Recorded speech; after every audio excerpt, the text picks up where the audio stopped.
Hello again, this is Wellner Anderson. This is with Wellner Anderson, episode number 5. And this is going to be about the history of money. If you haven't seen the episode before, you need to look at that before you look at this and subscribe. Okay? The 5 words we're going to look at. Again, confidence, scarcity, legal tender, supply and demand, and credit. The history of money really began with barter or local trade. But in barter, you need to have at least 3 people in some situations to work out. For example, I have a cow, someone else has wheat. How do we make an exchange if that person doesn't want a cow? You need a third person to come in and make that trade work out. So that's where intermediaries come in. The types of money in the past, as early as I can find, have been different types of commodity money, such as cowrie shells.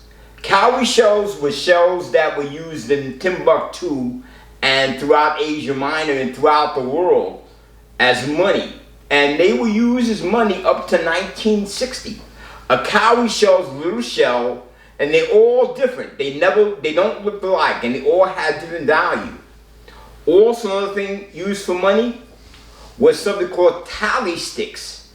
They were 2 sticks that were cut, and if you fit them together, you can figure out how much money one stick is worth as opposed to the other when you combine them.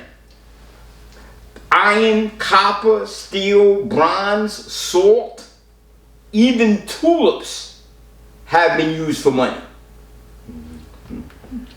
However, 2 unique elements in history arose as critical sources of commodity money, and that is gold and silver. The reason why gold and silver, particularly gold, was used is that it was easily be made into coins. Gold, silver, copper, bronze, those were commodity coins that were existing out there. They're durable, they were portable, they were divisible, and they were scarce. What happened going back many years ago is when people started using gold and silver as money,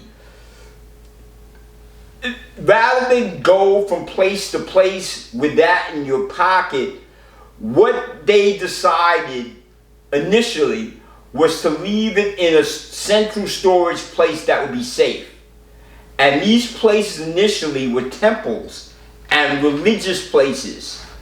As time went on, particularly with gold, the goldsmiths would hold your gold for you, and by bringing a bunch of gold together, they could keep the cost down on storing that gold because everyone could put it in one safe. Over time, what happened, however, is the goldsmith realized that nobody came back for the gold. So what the goldsmiths did was they issued a receipt to someone, something like your dollar bill. And they noticed that people were using receipts as gold. That's the first taste of really paper money.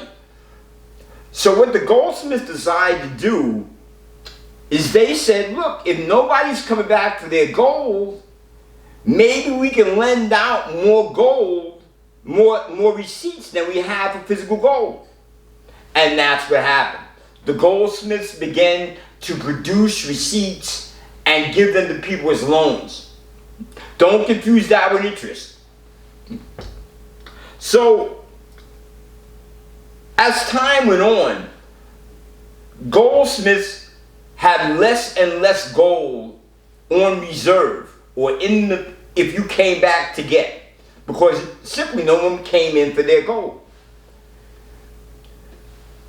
As time went on, the figures were something like for every $9 that was in circulation, a dollar or two in gold would be sitting in the goldsmith's safe.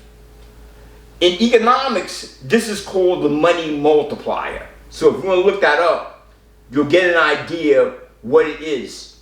The money multiplier. It's a way, essentially, one could put more money in circulation than they have to keep back on reserve.